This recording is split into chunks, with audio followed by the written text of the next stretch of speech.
Hello दोस्तों, कैसे हैं आप सब? आज के इस वीडियो में देखेंगे क्लास 8 हिंदी। ये भाषा भारती चैप्टर नंबर 23 जो हमें दिया है कि महान विभूति दानवीर डॉक्टर सर हरि सिंह गौर। तो चलिए इस पाठ में जितने भी क्वेश्चन आंसर होगा उसको हम लोग ए टू जेड सभी सोल्व करेंगे, ठीक है। चलिए सबसे पहले दिया है बोध। यहाँ पर दिया शब्द और उसका अर्थ, ये आपको लिखना है। तो आपको ये अच्छी तरह से नोट कर लीजिएगा, ठीक है। देखिए अब इसके आगे हमारा दिया था। देखिए दो में आपको कहा है कि पाठ के आधार पर सही जोड़ा आपको बनाना है, ठीक है। तो यहाँ पर देखते हैं कि डॉक्टर हरि सिंह की गौरव गाथा, इसमें आपको किसमें मिलान होगा आपको बताना है। तो चलिए मैं आपको सिर्फ इसका उत्तर बता देता हूँ, ठीक है। तो ए का मिलान करना आपको को जो है ना, को का मिलान आपको कर देना है 2 नंबर से, ठीक है। इससे आपको मिलान कर लेना है। फिर खो नंबर का मिलान करना आपको 3 नंबर से, गो का 4 नंबर से और घो का 1 नंबर से, ठीक है। बस इतना ही आपको मिलान कर लेना है। चलिए अभी इसके आगे दिया है कि निम्नलिखित प्रश्नों का उत्तर संक्षेप में लिखना है कि डॉक्टर हरि सिंह गौर का जन्म कब और कहाँ हुआ। इसका जन्म कब और कहाँ हुआ लिखना है कि हरि सिंह गौर का जन्म 26 जनवरी का है, 26 जनवरी 1870 ईस्वी में शनिचरी टोरी सागर मध्य प्रदेश में हुआ था। शनिचरी टोरी सागर मध्य प्रदेश में, ठीक है। फिर हमारा दिया है कि डॉक्टर का है, डॉक्टर गौर कौन कौन से विश्वविद्यालयों में उप उप कुलपति रहे। तो यहाँ पर लिखना है उसका राइट आंसर कि सन 1921 ईस्वी से सन 1936 ईस्वी तक वे दिल्ली विश्वविद्यालय के संस्थापक उप कुलपति रहे। इसके बाद 2 वर्ष तक वे नागपुर विश्वविद्यालय के उप कुलपति रहे। कहा के तो नागपुर विश्वविद्यालय के उप कुलपति रहे, ठीक है दोस्तों। अब हमारा अगला दिया है कि डॉक्टर गौर को सर की उपाधि सर की उपाधि से किसने किसने विभूषित किया है। तो लिखना है कि जनवरी सन 1925 में अंग्रेज सरकार ने डॉक्टर गौर को शिक्षा के क्षेत्र में सर की उपाधि प्रदान की। किसकी? तो सर की उपाधि प्रदान की है, ठीक है।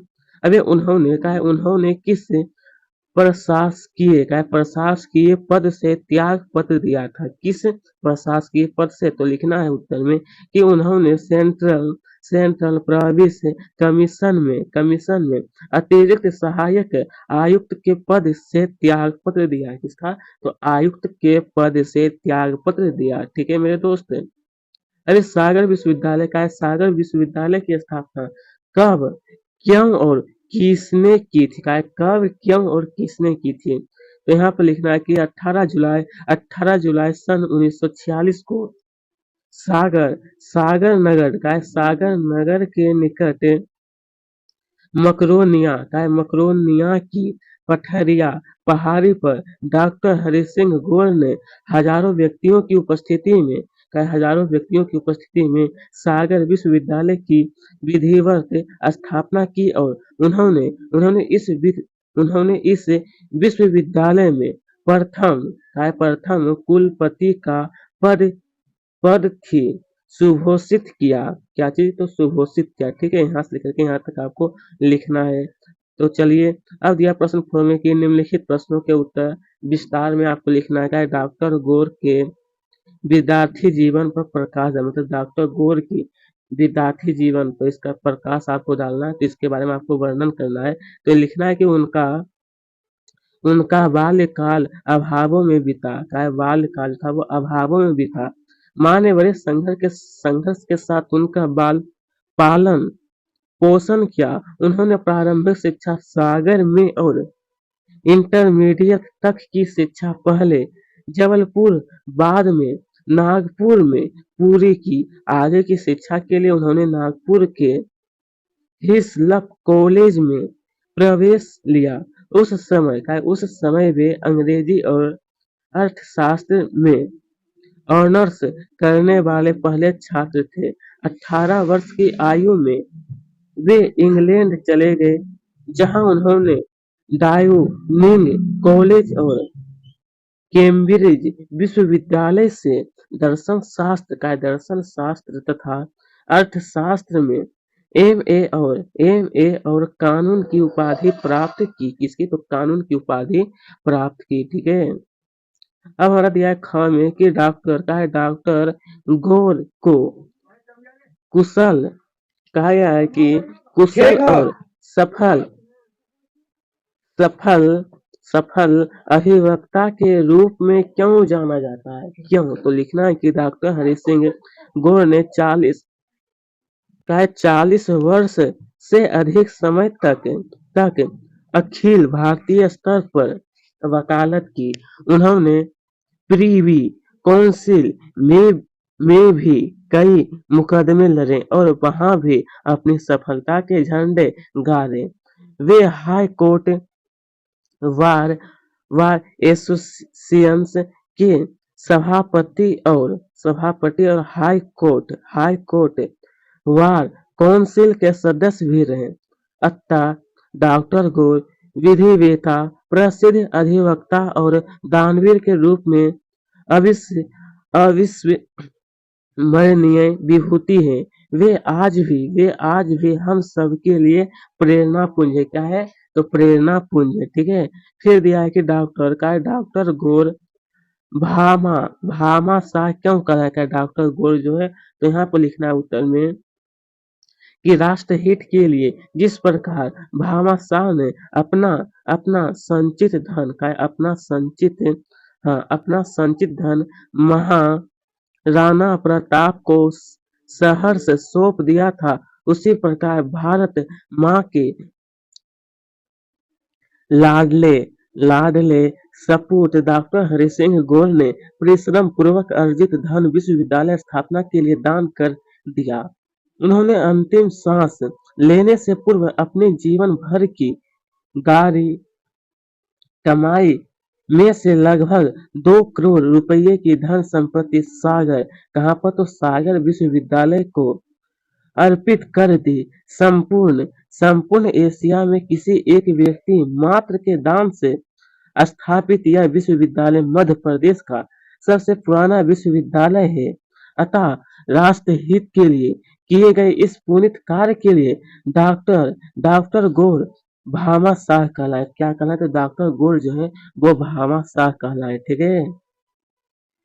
बस इतना लिखना है। ऐसा ही काम सभी लोगों को करना चाहिए। ठीक है। देखिए वो इनके मृत्यु से पहले वो 2 करोड़ रुपए सागर विश्वविद्यालय में दान दिए थे, जिससे कि विश्वविद्यालय और लोग उसमें पढ़ाई लिखाई अपनी अच्छी तरह से कर सके। अभी डॉक्टर गौर ने शिक्षा जगत में बहुत सेवाएं की है। इस कथन को उदाहरण देकर स्पष्ट किया। इस कथन को तो यहाँ पर आपको लिखना होगा। यहाँ पर लिखिएगा कि सन 1921 ईस्वी से सन 1936 ईस्वी तक डॉक्टर गौर दिल्ली विश्वविद्यालय के संस्थापक उप उप कुलपति रहे। इसके बाद 2 वर्ष तक उन्होंने नागपुर विश्वविद्यालय के उप कुलपति का दायित्व संभाला। दिल्ली एवं नागपुर विश्वविद्यालय द्वारा उन्हें डी लिट की मानद उपाधि से सम्मानित किया गया।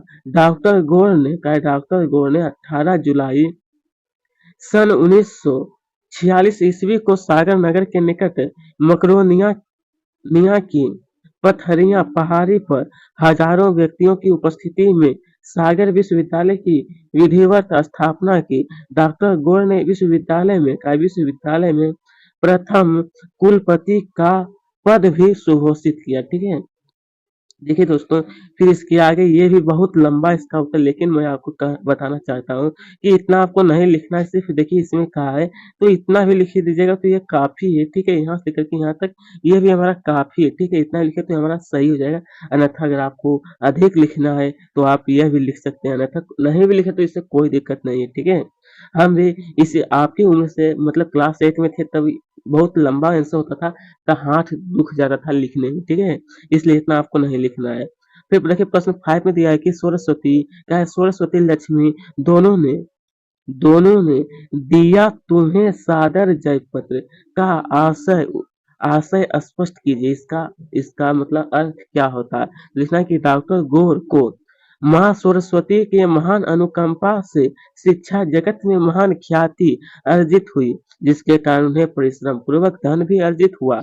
इसलिए इसलिए राष्ट्र कवि मैथिली शरण का मैथिली शरण गुप्त गुप्त मैथिली शरण गुप्त ने उनके बारे में कहा कि सरस्वती सरस्वती लक्ष्मी दोनों ने दिया तुम्हें सादर जयपत्र। ठीक है दोस्तों, चलिए अब इसी प्रकार से आगे बढ़ते हैं, भाषा अध्ययन देखते हैं। इसमें सबसे पहले क्या है, कहा इसमें आपको कि निम्नलिखित शब्दों का अपने वाक्य में प्रयोग कीजिए। ये जो कुछ शब्द दिया है इसको वाक्य में कहा प्रयोग करने के लिए।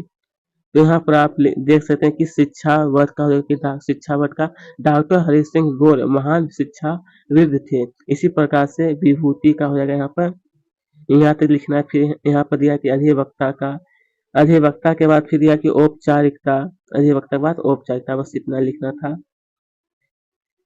अब देखिए यहाँ पर दिया कि निम्नलिखित शब्दों का समास विग्रह करते हुए उनके समासों का नाम, फिर समास विग्रह करते हुए समास विग्रह करना, फिर समास का नाम भी लिखना। यहाँ पर आप सब देख सकते हैं ये हमारा दिया है शब्द, ये समास विग्रह या समास का नाम है। लालन पालन, इसका तो लालन और पालन ये समास विग्रह है। कौन सा समास है मेरे दोस्त? तो द्वंद्व समास। इसी प्रकार से कानूनी शिक्षा, फिर कानूनी शिक्षा के बाद हमारा दिया सरस्वती शिक्षा, सांध्य वेला, सांध्य वेला का जो हमारा कि सांध्य की वेला, उसके बाद दिया है देश विदेश, ये सभी आपको लिख लेना है। ठीक है, फिर देखिए हमारा आगे दिया गया है, यहाँ पर देख सकते हैं तीन दिया कि निम्नलिखित में प्रयुक्त उपसर्ग और प्रत्यय पहचान कर के अलग अलग कीजिए। इसी से आपको करना है अलग उपसर्ग और प्रत्यय को। तो यहाँ पर आप सकते हैं ये हमारा पूर्ण शब्द है, यह उपसर्ग या शब्द है।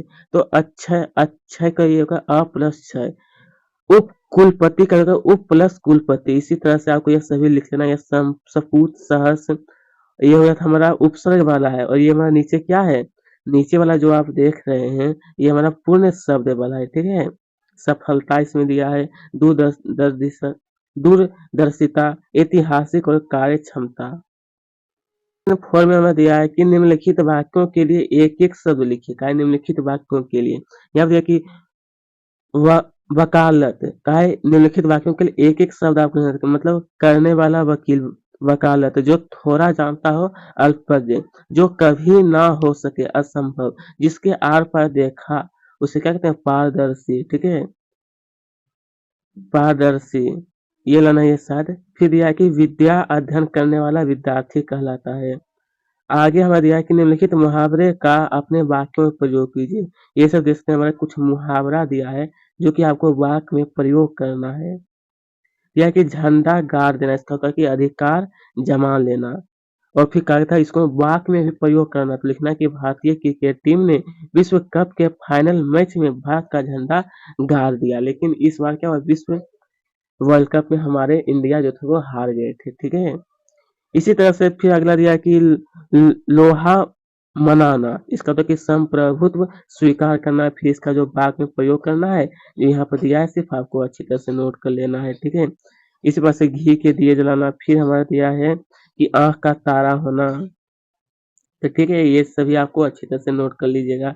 आगे हमारा दिया है कि नीचे दिए गए गद्यांश को पढ़कर नीचे लिखे प्रश्नों का उत्तर देना है। ये हमारे इसमें ये गद्यांश है, और परीक्षा में भी ये सब आता है कि गद्यांश दिया जाता है, फिर आपको नीचे कुछ प्रश्न पूछे जाते हैं, उसका उत्तर आपको देने का होता है। यहाँ दिया कि उपयुक्त गद्यांशों का उपयुक्त शीर्षक, मतलब इसका शीर्षक शीर्षक जो वो कौन हो सकता, लिखना है कि समय का महत्व। दूसरा का उत्तर लिख लेना कि आलस्य समय का सबसे बड़ा शत्रु क्या है, तो आलस्य। तीसरा का उत्तर लिखना है कि समय का सदुपयोग करने वाला व्यक्ति श्रेष्ठ नागरिक बन सकता है। फिर चौथा कि समय का सदुपयोग उद्यमी और कर्मठ व्यक्ति कर सकता है। तो दोस्तों आज का ये वीडियो हमारा यहीं पर समाप्त होता है। तो लगभग ये हमारा पूरा एक चैप्टर और बचा है इसके आगे, फिर ये बुक का सभी प्रश्न का उत्तर मैंने आपको बता दिया वीडियो के माध्यम से। तो आज का ये वीडियो हमारा यहीं पर समाप्त। अगर आपको अच्छी लगी तो चैनल को जरूर सब्सक्राइब कीजिएगा। ठीक है, थैंक्स।